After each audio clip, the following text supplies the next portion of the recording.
Do you want your freedom and prosperity and want your children and grandchildren to have the same freedoms as you? We are here at the second anniversary of the Russian invasion of Ukraine, and we might doubt ourselves if this is ever going to end in a successful victory for Ukraine.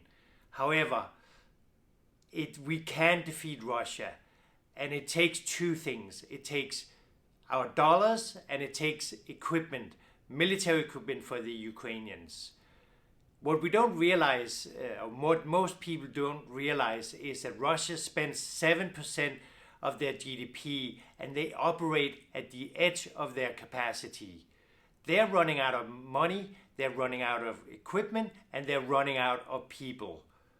Therefore, if we provide more dollars to Ukraine and more military equipment to them, they will fight and they will end very successful the evil aggression that Russia have displayed. We did it once before, and we can do it again. We might remember the Cold War, how that ended. Russia basically went bankrupt and it freed up Eastern Europe that had been under like 50 to 70 years of oppression of the Russian regime.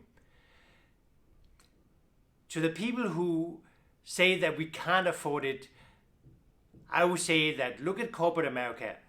Corporate America wants a free Ukraine.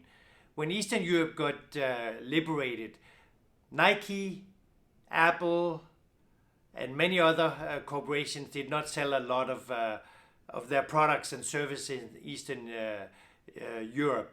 Today, you see Coca-Cola, you see Apple, you see Nike everywhere in the eastern part of Europe. And that will be the same for Ukraine as well. The Ukrainian people are very hardworking, very industrious people. So if they do not have to spend their resources on fighting Russia, they will spend their resources on buying products and services from the Western countries that have helped them succeed. To the people who say, oh, Putin will not attack a NATO country. Well, new assessments have actually come up with an analysis that says that within the next 10 years, Russia probably will attack a NATO country. Not to really put Russian soldiers on the ground in European capitals, but it's really more that they want their way of thinking, their way of fearing Putin to be all over the world. It will take time for Europe to ramp up their industrial production, training of the soldiers, so it kind of coincides with that as well.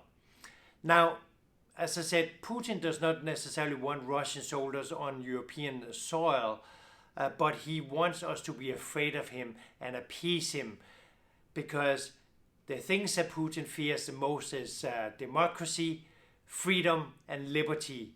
And our dollars will rob him of that. This evil victory we cannot afford to let happen to us. So if you like your freedoms and the direction of your investments, you need to support Ukraine. Slavia Ukraini.